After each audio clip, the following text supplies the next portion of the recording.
बहुत समय पहले की बात है। उज्जैनी राज्य में एक पुराना महल था, टूटा फूटा, सुनसान और अंधेरे से भरा हुआ। कोई वहां नहीं जाता था क्योंकि लोगों का मानना था कि वहां भूतों का वास है। एक दिन एक चोर उस महल में घुस गया।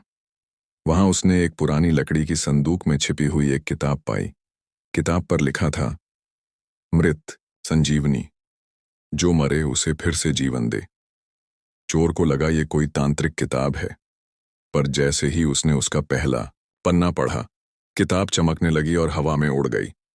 तभी महल की दीवारें हिलने लगीं और कई पुराने सैनिकों के कंकाल धीरे धीरे हड्डियां जोड़ते हुए खड़े हो गए।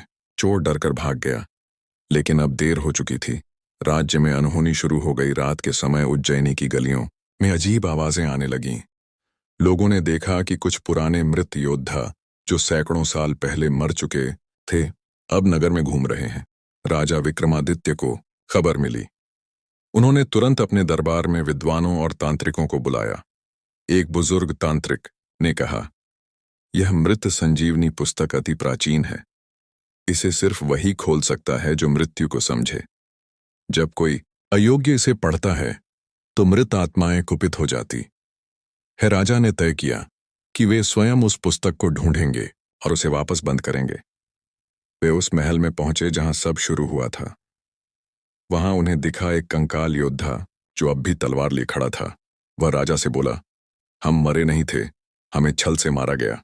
जब तक सच सामने नहीं आता हम चैन से नहीं सो सकते। राजा ने अपनी तलवार नीचे रख दी और कहा, मैं तुम सबको न्याय दिलाने आया हूं, लेकिन सबसे पहले मुझे उस पुस्तक को बंद करना होगा। राजा ने ध्यान लगाकर मंत्र पढ़ा, वही जो किताब पर छिपा था।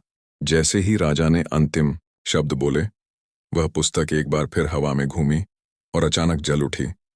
सारी आत्माएं रुक गईं। धीरे धीरे उनकी आंखों में शांति आ गई। इस तरह राजा विक्रमादित्य ने अपने साहस और धैर्य से कई लोगों की जान बचाई। अगर ये कहानी आपको अच्छी लगी हो तो चैनल को सब्सक्राइब करना ना भूलें। धन्यवाद।